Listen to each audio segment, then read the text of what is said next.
Todos son como primarios, pero estos tres son como los generales de los primarios, ¿no? No, está bien. Y ahorita nos vamos a ir, les decía al principio, como que nos vamos a ir poquito ubicando para ir partiendo de los generales, algo más específico. Pero todos estos son primarios, o sea, son los elementos primarios del método histórico. Es como la base. Ok, pasamos al autor. Aunque esto lo abordamos en cierta medida con método biográfico, es parte de lo que tenemos que hacer aquí. Con el autor vamos a hablar de su identidad. ¿Quién es? ¿Quién es el autor? ¿Ah? Su identidad en términos generales, aquí vamos a hablar. ¿Quién es? Conocer, lo más que puedas conocer del autor, en la identidad mételo.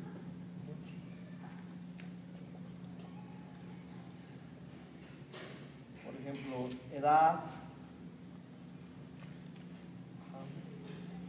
nacionalidad,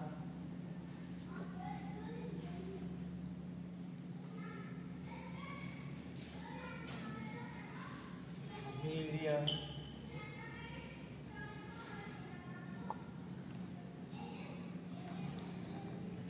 si es soltero, si es casado, todo lo que ayude a que tengas una idea clara de su identidad, de quién es el autor. Obviamente es muy amplio, no vamos a aplicar el método biográfico, pero sí tener los elementos claros, bien sustentables, para tener un mejor conocimiento del autor. Lo mejor que te puedas equipar de la identidad del autor está bien. Y ya con lo que ustedes tienen del método biográfico, ya saben cómo pueden aquí desarrollar un poquito más de él, ¿no? Pueden hablar entonces acerca de edad, nacionalidad, familia, si es soltero, estado civil, formación, cosas de ese tipo. Lo que puedan ocupar para tener bien claro quién es el autor. A eso le llamamos entonces identidad. Después pasamos a otro punto que le llamamos destinatarios. Destinatarios. O recipientes también lo conocen. Destinatarios o recipientes.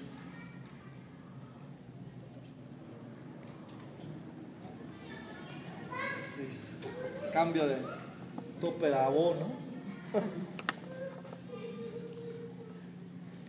Con destinatarios hablamos para quiénes fue escrito ese libro, hacia quiénes escribió ese libro o para quiénes escribió ese libro, a quién fue dirigida la carta o a quién fue dirigida la, ¿no?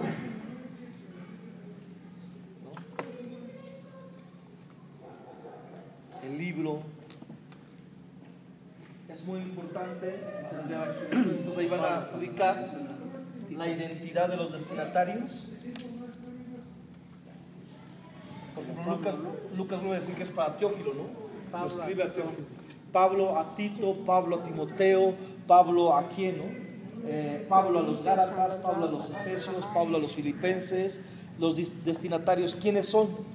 Y cuando hablamos de su identidad, pues obviamente ubicamos primeramente quiénes son, pero también comenzamos a abordar aspectos generales sobre ellos. Y otra vez pasamos lo mismo. Los destinatarios, ¿quiénes son? ¿De dónde son? Si es Timoteo, ¿dónde está Timoteo, no? Cuando Pablo le escribe la carta, ¿en qué lugar está? En el lugar de los destinatarios. Cuando ya pasó identidad, lugar, otra vez de los destinatarios.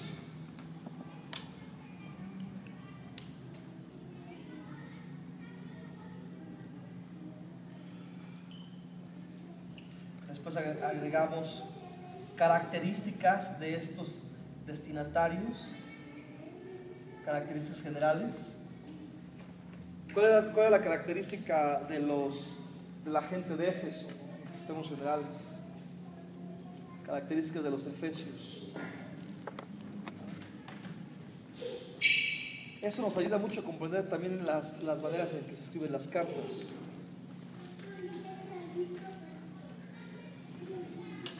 Por ejemplo, la carta a los filipenses.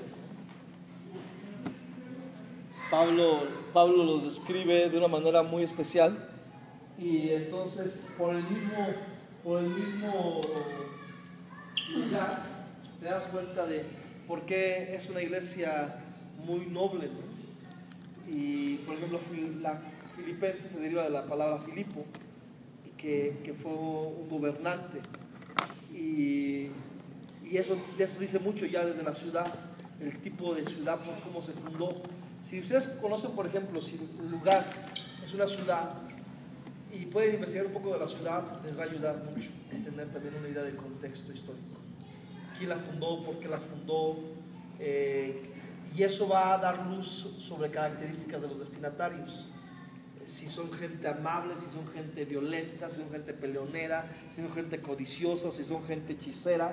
Eso lleva a las características de la gente y nos ayuda a entender mejor entonces la idea de la gente con la que estamos tratando. Sus características. También podemos abordar sus conflictos, entender cuáles eran los conflictos de esta gente, de los destinatarios. ¿Qué tipo de conflictos estaban viviendo esta gente? Problemas que estaban enfrentando, las adversidades que han venido sobre ellos. Cuando se hace la alusión a como ladrón en la noche, que así vendrá Jesús en una de las iglesias, Juan está escribiendo a esta iglesia porque ellos habían tenido esa experiencia, y era una ciudad que había sido tomada por el enemigo justamente en una noche. Entonces, cuando él les dice de esta manera, así vendrá Jesús como ladrón en la noche, está apelando a un acontecimiento histórico que ocurrió en esa ciudad. Entonces ellos sabían bien, cuando ellos escuchan que Jesús así vendrá como ladrón en la noche, etcétera, etcétera, ellos sabían, les remonta a un episodio de su historia y comprenden qué significa eso, que tiene que ver con un acto sorpresivo. Entonces, esa ciudad era famosa porque era prácticamente, nadie la podía conquistar, y la única manera en que fue conquistada fue con una estrategia nocturna. Y entonces cuando Juan escribe y les dice a ellos así, está apelando a un acontecimiento histórico de la ciudad. Entonces, pero eso lo vas a saber hasta que estudias los destinatarios.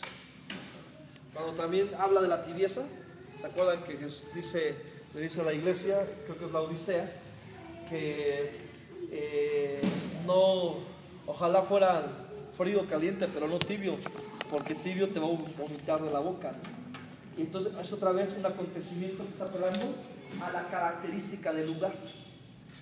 Y entonces Juan a cada iglesia, para hacerlo claro, les habla en las condiciones que tienen como ciudad. Tener como costumbre y condiciones de ciudad, geográficas, históricas, sociales, apela a muchos aspectos. Entonces, a la problemática que han vivido y a las circunstancias, les digo, tanto históricas como políticas, toca varios aspectos. Entonces, cuando él les dice, en ese sentido, que Jesús va a vomitar de la boca porque no son ni fríos ni calientes, hay una situación geográfica en esta ciudad.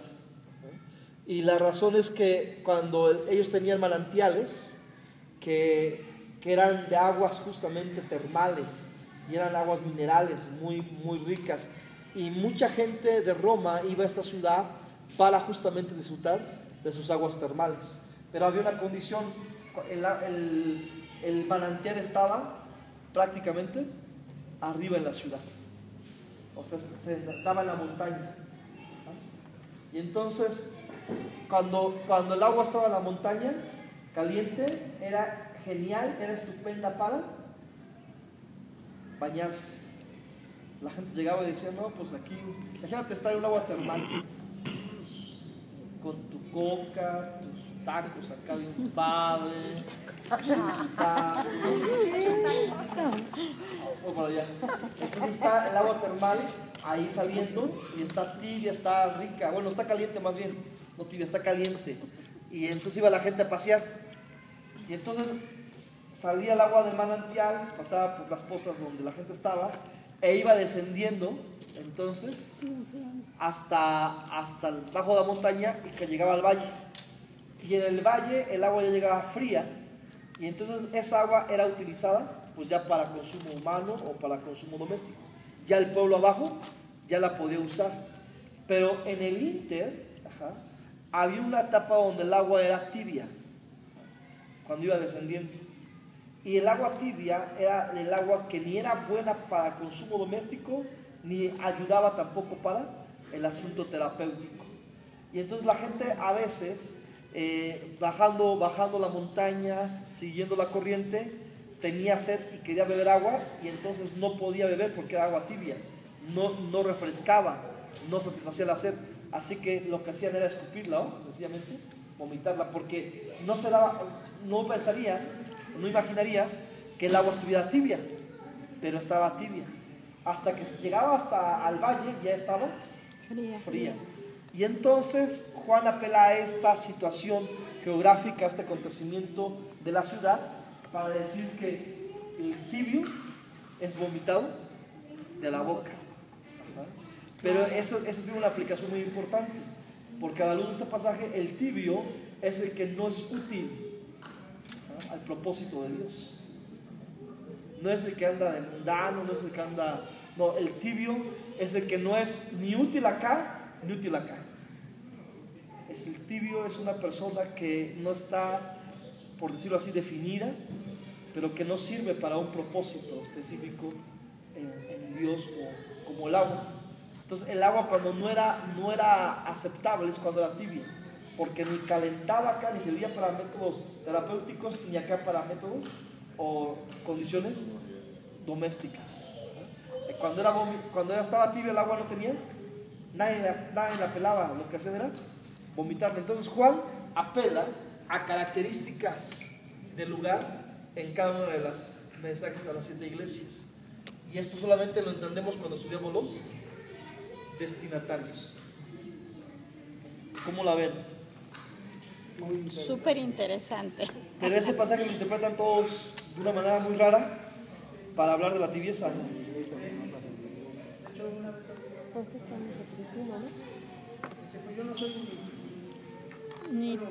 Ni caliente.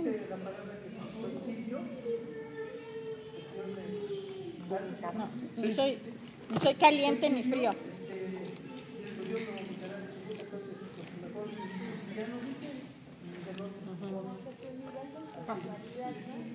Entonces por eso dice Juan, ojalá fueras frío o caliente, porque frío o caliente sí cumples una función, refiriéndose otra vez al tema del agua termal, ¿no? Y del agua que sacia.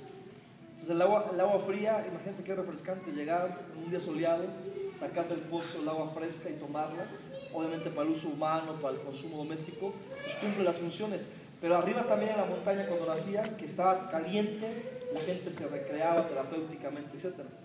Entonces, por eso le dice Juan, ojalá fueras o así, o sea, así servirías, así es útil. Pero así en esta situación no eres útil, no eres pertinente. Habla de la pertinencia de la iglesia. En ese sentido, y esa es su reprensión.